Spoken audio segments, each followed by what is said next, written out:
Social మీడియాలో అంటే Facebook, Twitter, Instagram దేంట్లోనైనా మీకు అకౌంట్ ఉందా? ఎప్పుడైనా దాంట్లో ఎంత టైం స్పెండ్ చేస్తున్న విషయం చెక్ చేసుకున్నారా? ఇంకా చెప్పాలంటే మిగతా వాళ్ళు పాపులర్ అయినట్లుగా మేము పాపులర్ కావట్లేదని చెప్పేసి మీరు బాధపడుతున్నారా? లేకుంటే మీ పిల్లలు ఎవరైనా ఎక్కువ టైం ఫేస్‌బుక్‌లోను, ఇన్‌స్టాగ్రామ్‌లోను, ఇంకా స్నాప్‌చాట్‌లోను టైం స్పెండ్ చేస్తూ వాళ్ళు చదువుని నిర్లక్ష్యం చేస్తున్నారని మీకు అనిపిస్తుందా? ఇలాంటి ఏ సమస్య మీకున్నా కానీ ఈ వీడియో చివరి వరకు చూడండి. సోషల్ మీడియా అనేది మానసిక ఆరోగ్యం పైన ఎలాంటి ప్రభావం చూపిస్తుంది, దాని నుంచి ఎలా తప్పించుకోవాలనే విషయాలు ఈ వీడియోలో నేను మాట్లాడతాను. చివరి వరకు తప్పకుండా చూడండి. Hi hello, welcome to my channel Psytalks. నేను మీ psychologist Vishesh. Social media social media అనేది సమాచార రంగాన్ని మొత్తాన్ని కూడా పూర్తిగా మార్చేసింది. ఇంతకుముందు పేపర్ చదివితే కానీ లేకుంటే టీవీ చూస్తే కానీ దొరకని సమాచారం ఇప్పుడు ఫింగర్ టిప్స్ మీదకి మొబైల్లోకి వచ్చేసింది. ఇన్ఫర్మేషన్ అనేది మనకు ఇప్పుడు మొబైల్లో దొరికిపోతుంది. మీరు టీవీ చూడాల్సిన అవసరం లేదు, పేపర్ చదవాల్సిన అవసరం లేదు. దాంతోపాటు ఇంతకుముందు ఎక్కడైనా ఏదైనా ఊర్లో ఒక మనిషి కనుక మనకు తెలిసిన వాళ్ళు, మన బంధువులు ఎవరైనా ఉంటే వాళ్ళతో కనెక్ట్ కావడం అనేది చాలా కష్టంగా ఉండేది. గతంలో అయితే ఉత్తరాలు రాసుకునేవాళ్ళు, ఆ తర్వాత టెలిఫోన్స్ వచ్చాయి, ఆ తర్వాత మొబైల్ ఫోన్స్ వచ్చాయి. అయినా కానీ అవి మాట్లాడుకోవడానికి మాత్రం పరిమితమయ్యాయి. అంతే తప్ప వాళ్ళ జీవితంలో ఏం జరుగుతుందో తెలుసుకునే అవకాశాలు మనకు చాలా తక్కువ ఉండేవి. కానీ సోషల్ మీడియా ద్వారా ఇప్పుడు మన మిత్రులు, బంధువులు, సన్నిహితులు ఎక్కడ ఉన్నా కానీ వాళ్ళ జీవితంలో ఏం జరుగుతుందో మనం సోషల్ మీడియా ద్వారా తెలుసుకోవచ్చు. ఎందుకంటే వాళ్ళు ప్రతి విషయాన్ని కూడా ఇప్పుడు చాలామంది సోషల్ మీడియాలో అప్లోడ్ చేస్తున్నారు. సో అలాగా సోషల్ మీడియా అనేది మనుషుల్ని కలిపింది, దూరాలను తగ్గించింది. అంటే ఎక్కడ అమెరికాలో ఉన్నా కానీ వాళ్ళ జీవితంలో ఏం జరుగుతుందనేది మన వాళ్ళ ప్రొఫైల్లోకి వెళ్ళిపోతే, ఓహో ఈ ఫంక్షన్ చేసుకున్నారు, ఇక్కడికి అటెండ్ అయ్యారు, లేకుంటే ఈ ఈ ఈ ప్లేస్ చూసి వచ్చారు, ఇటువంటివన్నీ తెలుసుకోవచ్చు వెంటనే. అలాగే రాష్ట్రంలోనో దేశంలోనో ఏదైనా సంఘటన జరుగుతుంటే వెంటనే సోషల్ మీడియా దాని మీద పోస్టులు వచ్చేస్తాయి. దాని ద్వారా కూడా ఏం జరుగుతుందో మనం తెలుసుకోవచ్చు. అంటే సోషల్ మీడియా ద్వారా కనెక్షన్స్ పెరిగాయి, ఇన్ఫర్మేషను అందుబాటులోకి వచ్చింది. అయితే సోషల్ మీడియా అనేది డబుల్ ఎడ్జ్డ్ సోర్డ్ లాంటిది. అంటే రెండు వైపులా పదునున్న కత్తి లాంటిది. ఒకవైపు కనెక్షన్స్ ఎలా పెరిగాయో, ఎలాగైతే ఇన్ఫర్మేషన్ మనకు అందుబాటులో వస్తుందో, అలాగే రెండో వైపు అన్‌రియలిస్టిక్ ఎక్స్‌పెక్టేషన్స్‌కి, యాంగ్జైటీకి కారణమవుతుంది. ఎలా అంటే ఇప్పుడంతా కూడా ఇన్‌ఫ్లుయెన్సర్స్ యుగం నడుస్తుంది. అంటే ఇన్‌స్టాగ్రామ్‌లో కానివ్వండి, లేకుంటే టిక్‌టాక్ మన దగ్గర బ్యాన్ చేశారు. ఇంతకుముందు టిక్‌టాక్ కానివ్వండి, ఇప్పుడు ఇన్‌స్టాగ్రామ్ కానివ్వండి, ట్విట్టర్ కానివ్వండి, ఫేస్‌బుక్ కానివ్వండి. ఎంతమంది ఇన్‌ఫ్లుయెన్సర్లు ఉంటే, ఎంతమంది ఫాలోవర్స్ ఉంటే వాళ్ళ యొక్క మాట అంత బాగా వాళ్ళు వింటారు కాబట్టి వాళ్ళ ద్వారా బిజినెస్ ప్రమోషన్స్ కూడా చేసే పరిస్థితి నడుస్తుంది. ఎప్పుడైతే మీరు సోషల్ మీడియాలో ఉంటారో, సోషల్ మీడియాలో మిగతా వాళ్ళ ప్రొఫైల్స్ మీరు చూస్తూ ఉన్నప్పుడు వాళ్ళంతమంది ఫాలోవర్స్ మనకు లేరని కానీ, వాళ్ళకు వస్తున్న గుర్తింపు మనకు రావటం లేదని కానీ, లేకుంటే ఎక్స్‌పెక్టేషన్స్ పెంచుకోవటం వల్ల ఆ ఎక్స్‌పెక్టేషన్స్ చేరినప్పుడు యాంగ్జైటీ అనేది డెవలప్ అవుతుంది. అలాగా సోషల్ మీడియా రెండు వైపులా పదునున్న కత్తిలాగా ఒకవైపు మంచి చేస్తుంది, మరోవైపు చెడు చేస్తుంది.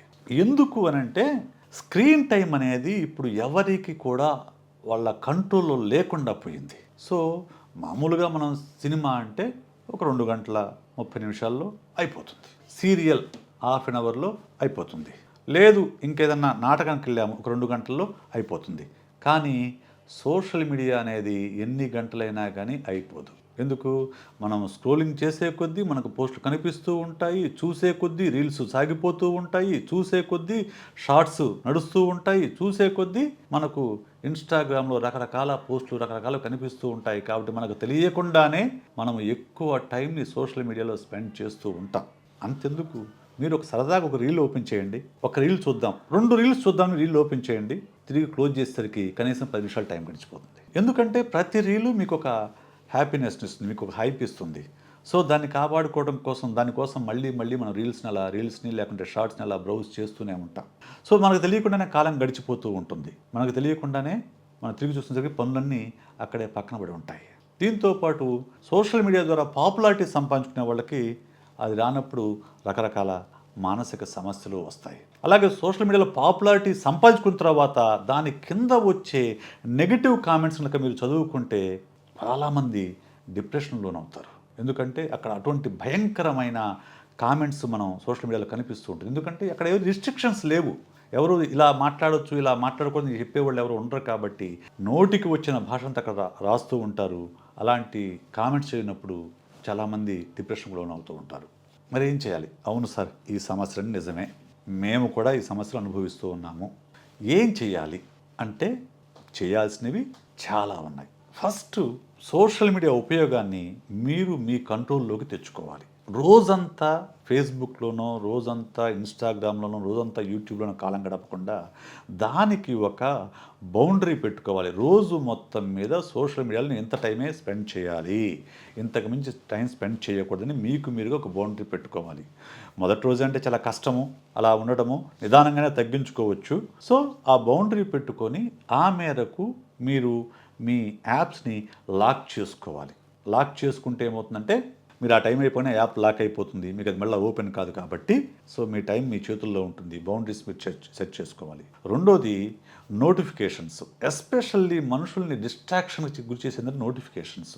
మనం WhatsApp notifications, Facebook notifications, Instagram notifications, Twitter notifications, ఇవన్నీ నోటిఫికేషన్ అన్ని ఓపెన్ చేసి పెట్టుకున్నాం అనుకోండి, మీకు నిమిషానికి 20 నోటిఫికేషన్స్ వస్తాయి. టింగ్ అని సౌండ్ రాగానే అది ఏంటో చూద్దామనే మనకు ఒక ఉత్సుకతతో ఓపెన్ చేస్తాం. ఓపెన్ చేయగానే అట్లా జస్ట్ ఊహించండి, నిమిషానికి ఒక 5 నోటిఫికేషన్స్ వస్తాయి. లేదు గంటకు ఒక 10 నోటిఫికేషన్స్ వచ్చాయి. 10 ఓపెన్ చేసి కనీసం అంటే ఒక 30 సెకండ్స్ టైం పడుతుంది, రైట్? చూడటానికి, జస్ట్ చూడడానికి 10 30 నిమిషాల సేపు మనకు నోటిఫికేషన్ చూడడానికి సరిపోతుంది. ఇలాగ ఎంత టైం మనకు వేస్ట్ అవుతుందో అర్థం చేసుకోండి. దాన్ని మనం ఆ నోటిఫికేషన్స్ని బంద్ చేయండి. ఫస్ట్ మనం ఏ సమయం నిర్దేశించుకున్నామో ఆ సమయంలో మాత్రమే నోటిఫికేషన్ ఆ యాప్ను ఓపెన్ చేయండి, చూడండి. ఇక ఇన్ఫ్లుయెన్సర్గా మారాలనుకునే వాళ్ళు, మనకు ఉత్సాహం ఉంటుంది. మనం చేసిన పోస్ట్కి ఎన్ని లైక్స్ వచ్చాయి, ఎన్ని కామెంట్స్ వచ్చాయి, మనం చేసిన వీడియోకి ఎంతమంది చూశారు, ఏం కామెంట్స్ చేసి తెలుసుకునే ఉత్సాహం ఖచ్చితంగా ఉంటుంది, నేను కాదని అన్నాం. కానీ ఆ ఉత్సాహాన్ని కంట్రోల్ చేసుకొని మీరు పోస్ట్ చేసిన పోస్ట్ కానివ్వండి, వీడియో కానివ్వండి, వీటన్నిటికీ వచ్చిన రెస్పాన్స్ అన్ని ఒక పర్టికులర్ టైంలో మాత్రమే, సోషల్ మీడియా కోసం మీరు నిర్దేశించుకున్న టైంలో మాత్రమే చూడడాన్ని అలవాటుగా మార్చుకోండి. అన్నిటికంటే ముఖ్యమైనది, సోషల్ మీడియా కనెక్షన్స్ అనేవి, వర్చువల్ కనెక్షన్స్ అనేవి కేవలం వర్చువల్గానే మిగిలిపోతాయి తప్ప అందులో మెజారిటీ పర్సెంటేజ్ నిజమైన బంధాలుగా మారవు. కాబట్టి స్నేహమైన, బంధమైన వీలైనంత వరకు కూడా నిజమైన బంధాలు పెంచుకోవడానికి ప్రయత్నం చేయండి. అలాగని వర్చువల్లో కూడా పరిచయమైన వాళ్ళు కూడా మంచి స్నేహితులుగా మారవచ్చు. కానీ అది కేవలం నెట్కి మాత్రం పరిమితం చేసుకోకుండా మీరు ఇద్దరూ కలిసి టైం స్పెండ్ చేసి అప్పుడు కూడా మీ స్నేహం నిలిస్తే అప్పుడు మీరు మంచిగా స్నేహాన్ని పెంపొందించుకోవచ్చు. అలా కాకుండా కేవలం వర్చువల్లో నాకు 10,000 ఫ్రెండ్స్ ఉన్నారండి, మనకు అవసరమైనప్పుడు పక్కన ఒకడో రాడు. వచ్చిన సందర్భాలు ఉన్నాయి కాదని అంటలా. అలాగని ఎంతమంది మన పక్కన నిలబడతారనేది మనం అర్థం చేసుకోవాలి. ఇలాగా సోషల్ మీడియా పైన మనము అదుపు సాధించడం ద్వారా మనం దాన్ని కంట్రోల్లో పెట్టుకోవాలి తప్ప అది మన జీవితం పైన కంట్రోల్ చేయకూడదు. ఇది గుర్తించాలంటే మీరు చేయాల్సిన ఒకటే, మీ మొబైల్లో మీరు సోషల్ మీడియాలో ఎంత టైం స్పెండ్ చేస్తున్నారో ఒక్క వారం రోజులు చెక్ చేయండి. దాన్ని బట్టి మీ జీవితంలో మీరు ఏది మిస్ అవుతున్నారో, ఏది సెట్ చేసుకోవాలో మీకే అర్థమవుతుంది. నాకు తెలిసి సాధారణంగా ఎవరైనా కానివ్వండి 2-3 గంటల సేపు ఉన్నారు. ఇది కంట్రోల్ చేసుకొని మీరు చేయాల్సిన పని.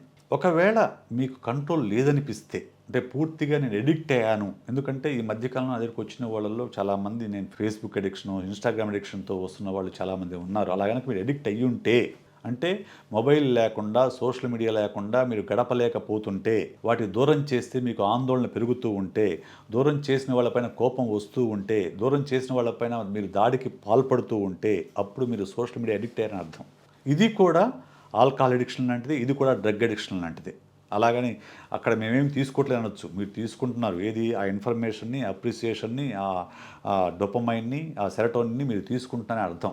అలాంటి పరిస్థితి కనుక మీకుంటే ఏమాత్రం ఆలస్యం చేయకుండా వెంటనే మీ దగ్గరలోని సైకాలజిస్ట్ని సంప్రదించండి. వాళ్ళు అందించే బిహేవియరల్ థెరపీ ద్వారా నిదానంగా మీరు మీ సోషల్ మీడియా నుంచి దూరం కండి. సోషల్ మీడియా అనేది డబుల్ ఎడ్జ్డ్ స్వార్డ్. మళ్ళీ చెప్తున్నాను, గుర్తుంచుకోండి. అది మంచి కోసం ఉపయోగించుకుంటే మీకు దాని ద్వారా గుర్తింపు వస్తుంది, డబ్బు కూడా వస్తుంది. కేవలం వినోదం కోసం వాడుకుంటే అది మీ సమయాన్ని తినేస్తుంది, మీ మానసిక ఆరోగ్యాన్ని కూడా కకావికలం చేస్తుంది, మరిన్ని మానసిక సమస్యల్లోకి నెట్టేస్తుంది. అందుకే యూజ్ ఇట్ వైజ్లీ. ఈ వీడియో మీకు నచ్చితే లైక్ చేయండి, షేర్ చేయండి, సబ్స్క్రైబ్ చేయండి. అలాగే మీకు ఎలాంటి వీడియోలు కావాలో, మీ వీడియో పైన మీ అభిప్రాయం ఏమిటో కామెంట్స్ రూపంలో మాకు చెప్పండి. అలాంటి వీడియోలు చేసి మీకు అందించేందుకు ప్రయత్నిస్తూ ఉంటాం. అప్పటి వరకు మీరు మా సైటాక్స్లోని మిగతా వీడియోలు కూడా చూడండి, మీ ఫ్రెండ్స్కి షేర్ చేయండి. మరోసారి మరో వీడియోతో కలుస్తాను. అప్పటి వరకు సెలవు. నేను మీ సైకాలజిస్ట్ విశేష్.